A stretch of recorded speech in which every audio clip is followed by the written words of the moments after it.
Estamos no mês de maio e a temática do mês de maio é família, né? Foi o tema que eu recebi para compartilhar com os irmãos, e dentro dessa proposta, deste tema, eu quero trazer um tema para a gente refletir nessa manhã, dizendo: família, presente de Deus. E para isso eu gostaria que você abrisse comigo a sua Bíblia lá no Salmo de número 127. Salmo 127.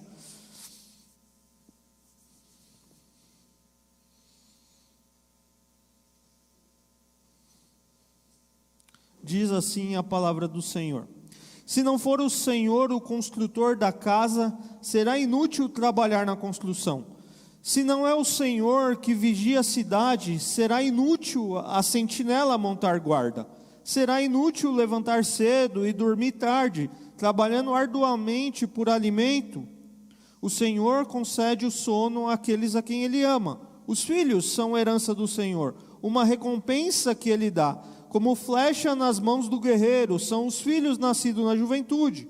Como é feliz o homem que tem a sua aljava cheia deles. Não será humilhado quando enfrentar seus inimigos no tribunal. Palavra do Senhor para nós nessa manhã.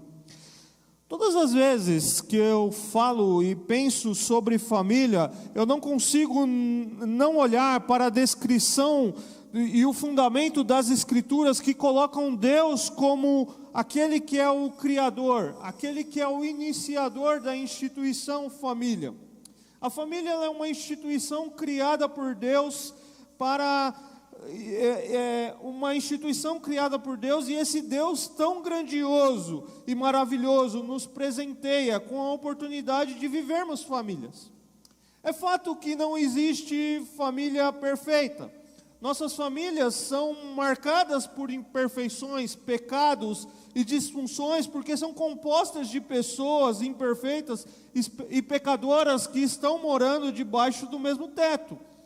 E por isso sempre haverá desentendimentos e conflitos na família. O grande desafio para nós é como lidaremos com essas diferenças, desentendimentos e conflitos.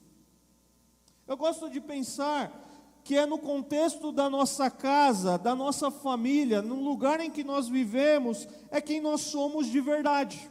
É ali, por exemplo, que o nosso caráter fica visível, e onde não conseguimos maquiar as nossas imperfeições, as nossas falhas, o nosso temperamento, o nosso egoísmo. Quando a gente está num contexto, num grupo, a gente até consegue, por um certo tempo, passar uma imagem de ser uma certa pessoa, mas é lá em casa que eu sou quem de fato eu sou. É lá em casa que muitas vezes as minhas qualidades e os meus defeitos ficam evidentes. E é muitas vezes lá em casa, na nossa casa, que nós falhamos e nós machucamos as pessoas que mais amamos. Filhos, esposas e maridos sofrem com o convívio. Tem o benefício de ter as nossas qualidades, mas também sofre com o convívio com as nossas imperfeições e com a nossa fragilidade. Quem nunca, um pai, uma mãe, foi muito áspero com o filho na hora que deveria ser amoroso? Todos nós temos, e fica visível o nosso temperamento, o que nós estamos sentindo nesse momento no ambiente do lar. Mas é fato também que em meio a essa vida agitada que levamos, com tantas responsabilidades, com uma agenda que muitas vezes passa por cima de nós, a corrida pelo sucesso, status, entre tantas outras coisas que estão no dia a dia da vida moderna, nós nos esquecemos daquilo que realmente tem valor e que é um presente de Deus para nós, que é a família,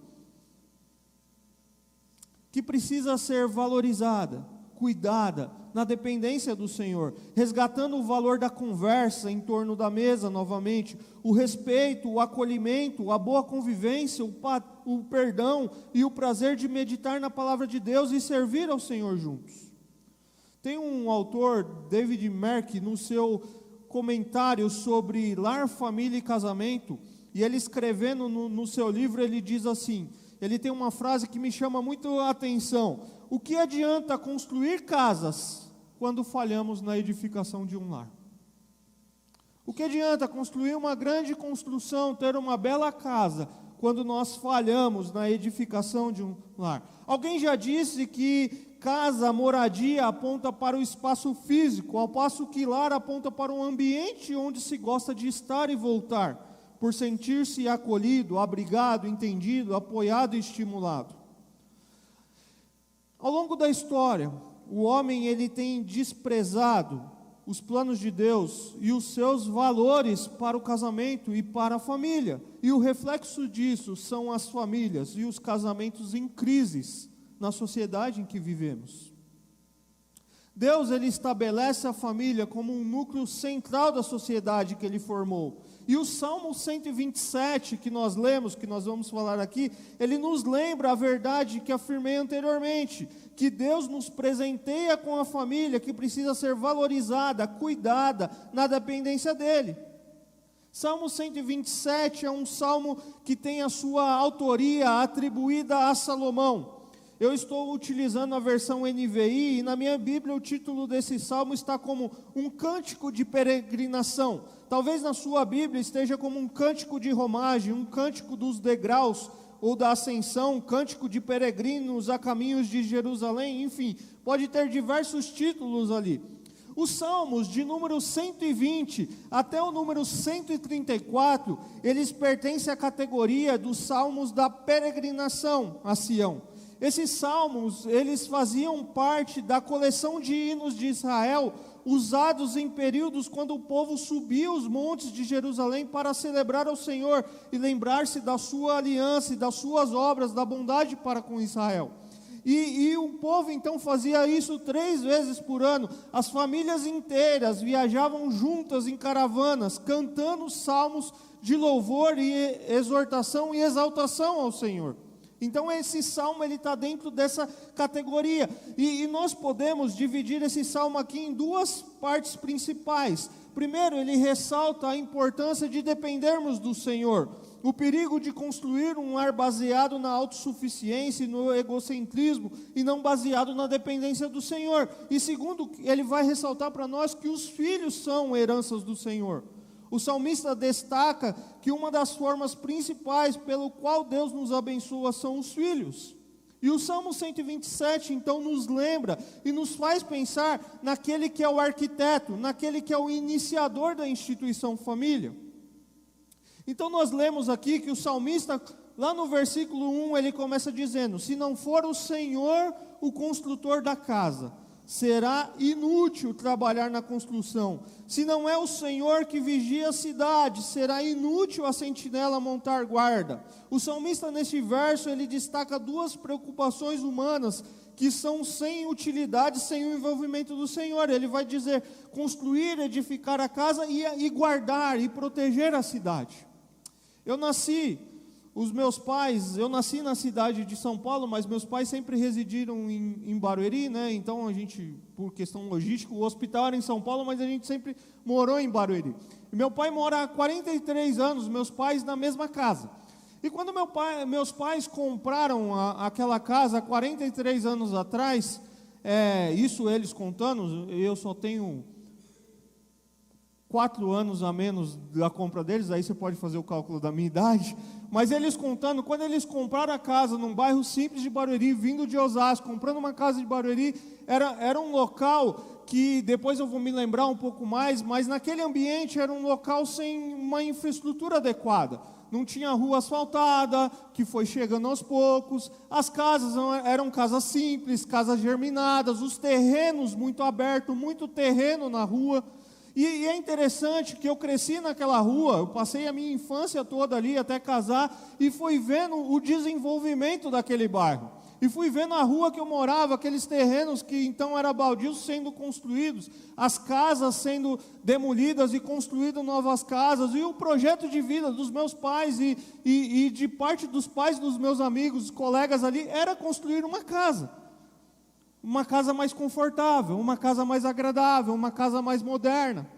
E é interessante que isso foi, ao longo do tempo, sendo realizado. Se você visitar hoje a rua, fizer um comparativo entre a rua que os meus pais moram de hoje e a de, 30 anos atrás, praticamente é outra rua.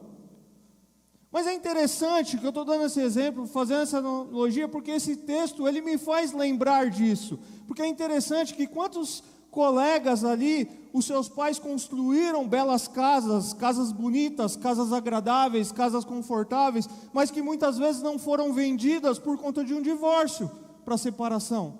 Quantos dos meus colegas moravam em casas agradáveis, casas bonitas que foram sendo construídas, casas bem acabadas, mas ali no seu lar não tinha dependência do Senhor. Ali no seu lar não era um lar construído e edificado sobre a dependência do Senhor. Eu não estou condenando aqui o fato da gente ter casas lindas, casas agradáveis, casas bonitas. Eu acho belo isso, mas é importante vir com isso a junção de termos casas na dependência do Senhor, lares formados que dependem do Senhor. Porque muitas daquelas casas hoje, obviamente, muitas famílias ali realmente se estruturaram na dependência do Senhor de uma forma correta, valorizando padrões bíblicos ou aqueles não cristãos, mas padrões sérios para a sua vida e se estruturaram de uma forma legal, mas muitos não. E depois de um certo tempo, em frente à casa dos meus pais, abriu um bar. E muitos dos pais dos meus amigos passavam dia no bar. E era triste, porque o camarada tinha mais prazer, muitas vezes, em estar reunidos, e não tinha como não ver, porque era em frente à minha casa, reunido, passando o dia no bar, reunido com os seus colegas ali de bar, mas não tinha prazer em estar em casa. E o salmista aqui nos lembra que nós precisamos construir uma casa, construir um alicerce nessa casa, baseado no temor do Senhor. A palavra que o salmo aqui é traduzida do salmo como em vão, inútil, descrevem aquilo que é vazio, sem sentido, frustrante, que não leva ao fim desejado. Para o autor existe um grande perigo de construir um lar baseado na autossuficiência e no egocentrismo e não baseado na dependência do Senhor. E eu poderia acrescentar aqui autossuficiência, egocentrismo, que é dos nossos dias hoje, é uma valorização dos padrões culturais muito mais ligado ao ambiente que vivemos do que a palavra do Senhor, e constrói a sua casa nisso. Mas não constrói na dependência do Senhor. Sem Deus como nosso protetor, o salmista vai dizer, não existe guarda humano que consiga garantir segurança de uma cidade. Construir uma casa e guardar uma cidade não adianta nada, de acordo com os padrões divinos, se Deus não for incluído no plano e no esforço do homem. Então, obviamente, a gente precisa buscar morar naquilo que a gente deseja, e tem como padrão morar, mas construir um lar baseado na palavra do Senhor. E eu fico pensando, e eu queria que você imaginasse a cena do Salmo, porque isso aqui é importante. Os peregrinos que deixavam suas casas, as suas aldeias e os seus campos durante uma semana ou mais para subir a Jerusalém e adorar ao Senhor, e essa poesia, essa canção de que ele guardava suas habitações e cidades, era encorajadora para eles, e enchiam seus corações de esperança. Porque era isso que acontecia aqui. Os salmistas, os peregrinos estavam indo adorar ao Senhor, passar mais de uma semana um pouco mais longe de casa, e lembrando que não vale a pena eu ter belas construções, morar numa cidade bem protegida, se não for o Senhor o guarda dessa cidade. Deus é de fato a nossa proteção. Podemos e devemos tomar todas as providências, fazer seguro para a nossa casa, ter câmeras de segurança, trancar a porta, mas o salmista nos lembra que é Deus quem controla as circunstâncias, é Ele quem nos protege e cuida de nós. O que o salmista nos ensina aqui é que Deus, Ele precisa estar no centro da nossa família. Precisamos construir um lar baseado na dependência do Senhor. Tem um lar onde se busca sempre a orientação de Deus, buscando e experimentando a presença do Senhor através da sua palavra e da transformação e a aplicação dela em nossas vidas, em nossos cotidianos. Precisamos tomar cuidado com o orgulho, com a vaidade, com o desrespeito, com o egoísmo no lar. São alguns exemplos aqui, mas nós precisamos buscar o arrependimento e a transformação que Deus produz em nossos corações, ali no ambiente da família.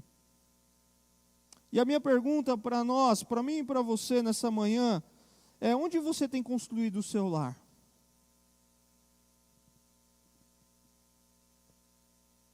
Nos seus projetos pessoais, na sua visão ou na dependência do Senhor? Fala, poxa, eu quero ter uma casa legal, agradável, bacana, show de bola, mas eu quero que esse lugar de moradia seja um lugar cheio de pessoas que dependam do Senhor, que conhecem ao Senhor e que dependem dEle. Essa é a primeira lição para nós nessa manhã. Edifique o seu lar na dependência do Senhor. E aí o salmista ele continua e ele diz assim: será inútil levantar cedo e dormir tarde, trabalhando arduamente por alimento. O Senhor concede o sono àqueles a quem Ele ama. O salmista ele complementa o verso anterior destacando que é inútil, em vão, sem sentido, vazio, frustrante, trabalhar duro, sem depender do Senhor. Ele vai dizer para nós que todo esforço humano é inútil sem a ajuda do Senhor. Até mesmo um homem dedicado, aplicado, que trabalha desde a manhã até tarde da noite, o primeiro a chegar e o último a sair, não pode esperar ter sucesso sem as bênçãos e um consentimento de Deus. O salmista alerta aqui para nós que isso é inútil. Tem muita gente nos dias em que vivemos que faz do seu trabalho um Deus da sua vida. Tem como alvo de vida apenas juntar dinheiro, bens, e fazem do trabalho o alvo da sua existência. Vivem para trabalhar e não trabalham para viver, para glorificar a Deus e para curtir momentos especiais com a sua família. E o salmista, ele faz aqui uma pitadinha, né? Porque ele vai dizer assim, ó: será inútil levantar cedo e dormir tarde, trabalhando arduamente por alimento. Ele vai dizer assim: o Senhor concede o sono àqueles a quem Ele ama. Talvez na sua versão, aos seus amados, Ele dá o pão enquanto dorme. É interessante porque, enquanto alguns fazem do trabalho o seu Deus, que citei antes, Deus concede descanso e paz aos seus filhos, que depende dEle para realizar nele e por meio dEle o que eles não conseguiriam fazer sozinho. Que é o quê? Construir a casa e edificar a cidade, trabalhar, edificar uma casa e construir uma família sem a bênção e o auxílio do Senhor, isso se torna uma obra inútil. E é interessante, eu quero abrir um parênteses aqui, porque talvez você esteja pensando, né? Esse salmo, ele não incentiva a negligência no trabalho, ou elimina a responsabilidade do homem de trabalhar. O que lamenta é o trabalho ansioso, cheio de fadiga e sofrimento exercido por aqueles que não encontram prazer na vida a não ser trabalhar. Salomão condena o fato do homem confiar em si mesmo e fazer do trabalho a finalidade última da sua vida. O contraste aqui que o salmista nos apresenta é entre dois trabalhadores, um que vive para o trabalho e faz dele o alvo da sua vida, e o outro que trabalha duro, mas para a glória de Deus, que deita e dorme em paz, porque confia na providência de Deus. Confia que Deus vai suprir as suas necessidades e que Ele vai dar o pão necessário para a subsistência. E eu penso, e isso é um pouco do relato de vivência de pessoas que eu converso no ambiente de trabalho, que há muitos trabalhadores que sabem muito bem o que é um bom trabalho, construir uma carreira, mas que não sabem o que é ter uma família de verdade. É triste isso, mas há muita gente que construiu uma carreira brilhante, mas que não sabe o que é ter uma família de verdade. Que tem seus filhos, que o que mais anseiam talvez é ter um abraço do pai, quando ainda desejam ter filhos.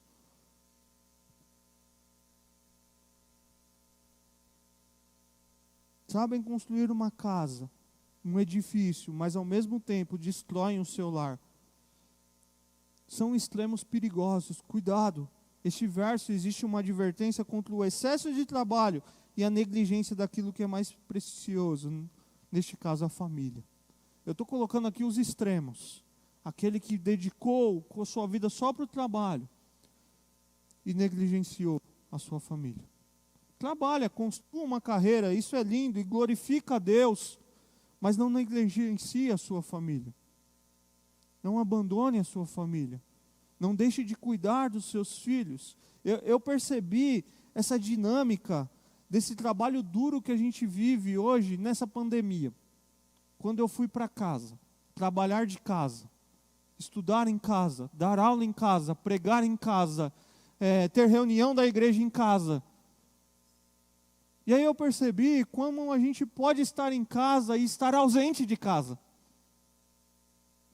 Porque o que eu estou querendo dizer com isso? Eu estava no meu horário de trabalho, eu estava em casa, mas eu estava ausente de casa, porque eu estava trabalhando. E aí à noite eu estava dando aula e eu estava em casa, mas eu estava ausente de casa, porque eu estava dando aula. E aí à noite, às vezes depois do jantar ou um horário, eu estava em reunião, algumas vezes excessivas. Algumas vezes eu estava preparando alguma coisa e eu percebi e falei, poxa, eu não tenho mais o meu deslocamento para os locais. Mas isso tem me mostrado o quão distante de casa muitas vezes eu estou. Se eu não controlar a minha agenda. E se eu não olhar para aquilo que é importante. Preciso desenvolver funções, tenho tarefas e não negligencio elas. E nem estou incentivando a negligência dessas tarefas, mas estou fazendo a gente pensar, poxa vida, o que é importante? Porque o que mudou, e muito significativo, é que muitas vezes eu podia, naquela época eu ainda estava com uma filha, agora eu já não teria problema porque eu não durmo à noite mais, mas naquela época só com uma filha poder dar uma boa noite para minha filha, porque eu não tinha um deslocamento, mas o meu tempo com ela ainda estava restrito, e eu precisava rever minha agenda. E trazer tudo para dentro de casa trouxe uma crise na minha cabeça, mas ao mesmo tempo me trouxe uma libertação de olhar e falar, poxa, eu preciso rever algumas prioridades para a minha vida. Eu preciso rever a minha rotina.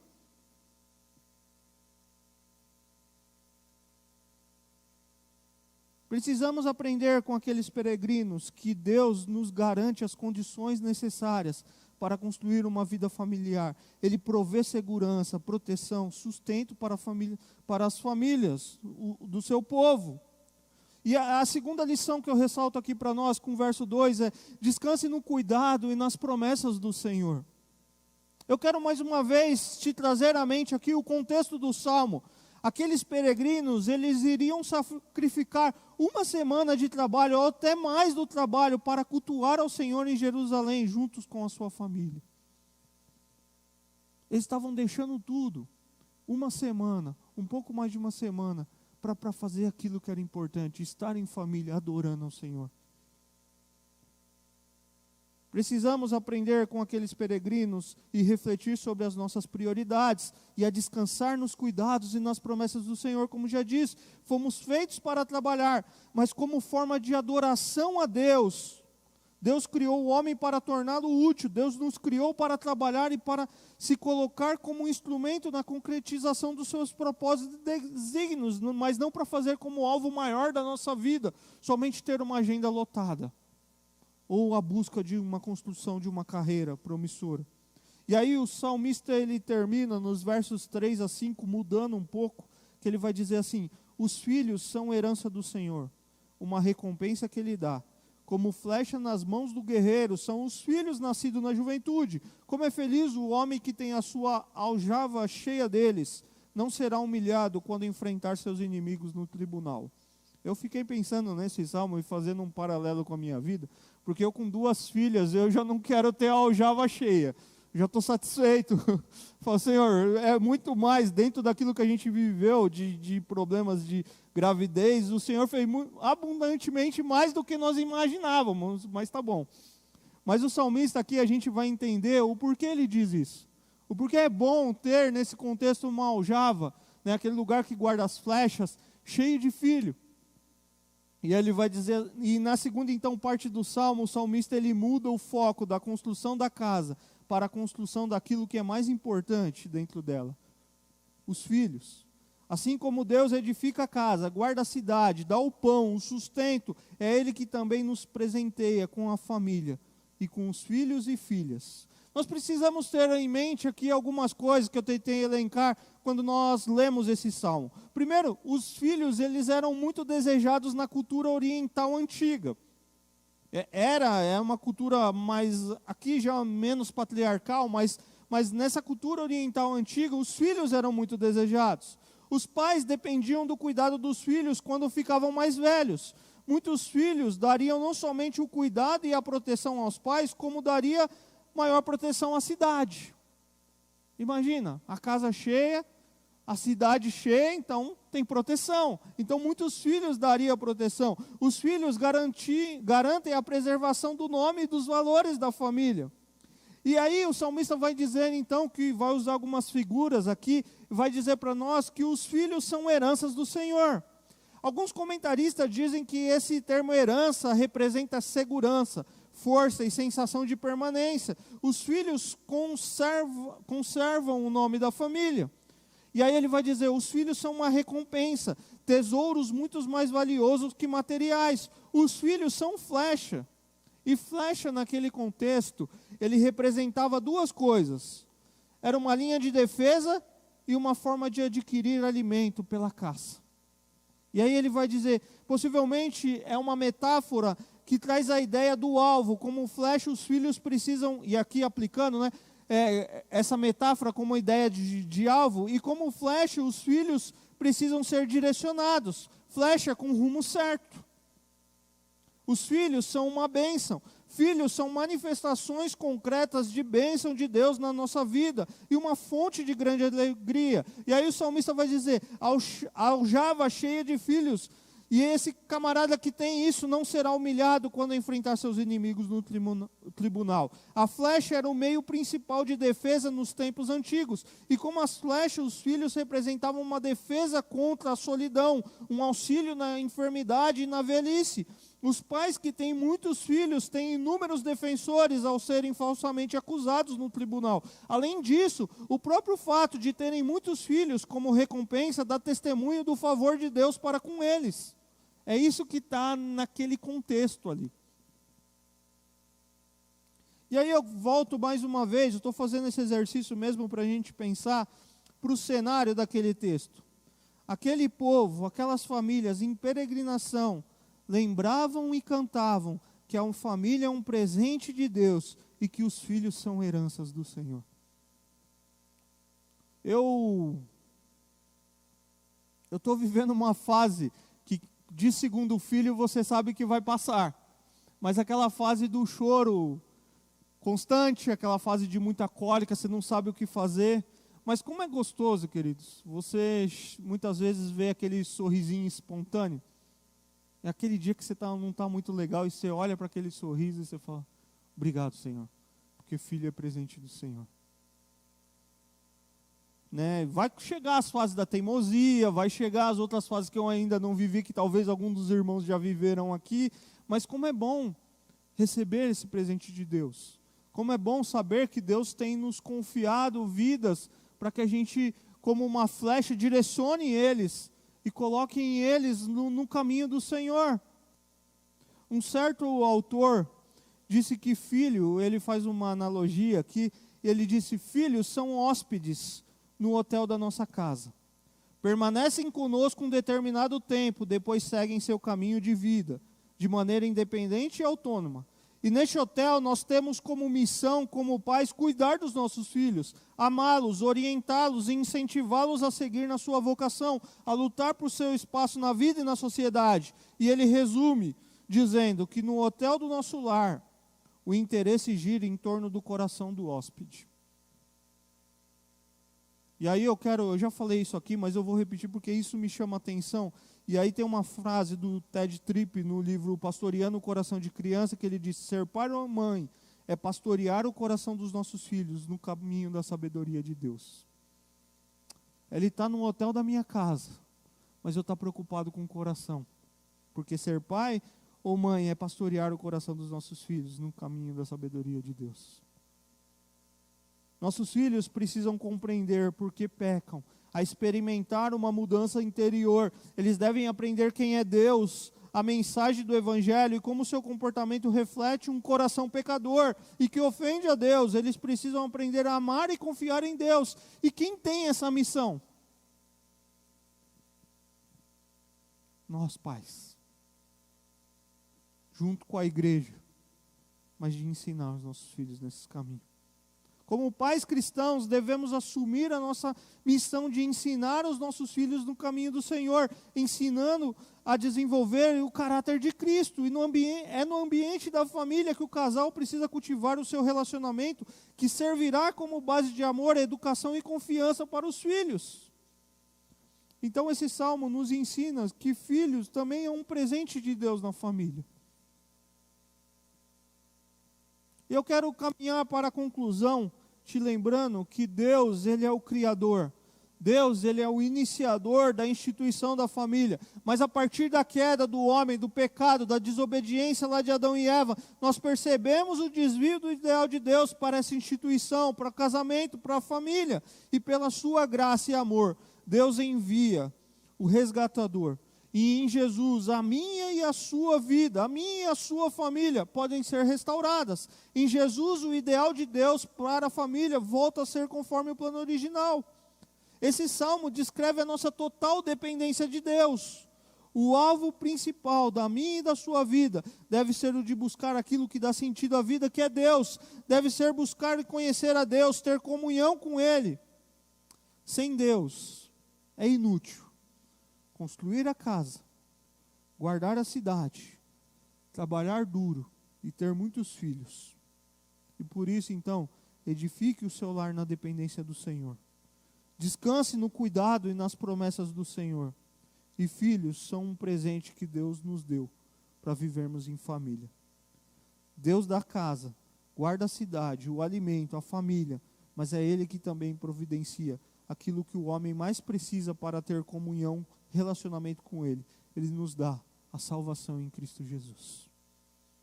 Deus em Cristo já providenciou tudo o que as nossas famílias precisam para experimentar graça, transformação. E em Jesus, a minha e a sua vida, a minha e a sua família podem ser restauradas. Em Jesus, o ideal de Deus para a família volta a ser conforme o plano original.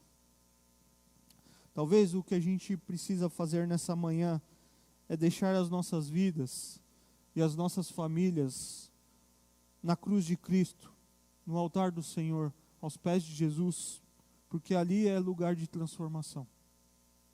Ali é lugar de mudar, talvez, a cosmovisão, a visão que a gente tem sobre família, para uma visão bíblica, para uma visão daquele que é o Criador, daquele que é o iniciador da família. Talvez ali é lugar de falar: Senhor, perdão pelo meu orgulho, perdão porque eu construí filhos com os valores da sociedade em que vivemos e abandonei os valores da palavra do Senhor. Me ajude, Senhor, a continuar construindo uma casa edificada no Senhor. Perdão, Senhor, porque o meu projeto de vida foi a construção da minha casa e eu te agradeço hoje porque eu concluí esse projeto, mas qual foi a base do meu projeto para aqueles que estavam dentro daquela casa e talvez eu falhei ali? Me ajuda, Senhor, a rever alguns valores. Obrigado, Senhor, porque aos teus pés eu posso dizer: o Senhor me abençoou no meu trabalho, eu tenho uma carreira, eu tenho uma profissão, eu sou realizado, eu construí uma bela casa, eu tenho um lugar de moradia agradável, eu tenho condições de pagar um bom aluguel, e a minha família continua servindo alegremente ao Senhor. Obrigado, Senhor, porque eu dependi e dependo do Senhor para tudo isso. Se não for o Senhor, o construtor da casa, será inútil trabalhar na construção. Que o Senhor seja o construtor das nossas casas, que a gente construa na dependência dEle, descansando no cuidado e nas promessas dEle, e valorizando os presentes que Ele nos dá, que são os filhos. Bem, vamos orar? Pai, nós te agradecemos por essa manhã de domingo, ó Pai. Obrigado pela oportunidade que o Senhor tem nos dado de olhar para a família, Pai. Perdão, ó Pai, porque muitas vezes nós negligenciamos. Pai, muitas vezes nós valorizamos grandes projetos e esquecemos dos mínimos detalhes, que é o dia a dia da nossa casa, Pai. Obrigado porque o Senhor nos dá condições de sonhar, de ter projetos grandes, ó Pai, e nós te agradecemos por isso. Mas nós queremos pedir, ó Pai, que o Senhor nos ajude a não desprezarmos as pequenas coisas que acontecem em nossa casa, Pai. Às vezes uma palavra mais grossa entre marido e mulher, às vezes o não conseguir mais o diálogo com o filho. Tantas coisas, ó Pai, essas são exemplos de tantas coisas que vão acontecendo, pequenininha na nossa casa, que se transformam tão grande e que talvez virem um problema. Mas nós queremos nessa manhã, ó Pai, dizer que nós somos dependentes do Senhor, ó Pai. Nós queremos reconhecer isso diante do Senhor e pedir perdão, ó Pai, se muitas vezes nós temos sido muito autossuficientes, muito arrogante quanto a esses assuntos. Nós queremos agradecer ao Senhor por tudo que o Senhor nos deu e nos dará, mas nós queremos reconhecer a nossa total dependência do Senhor.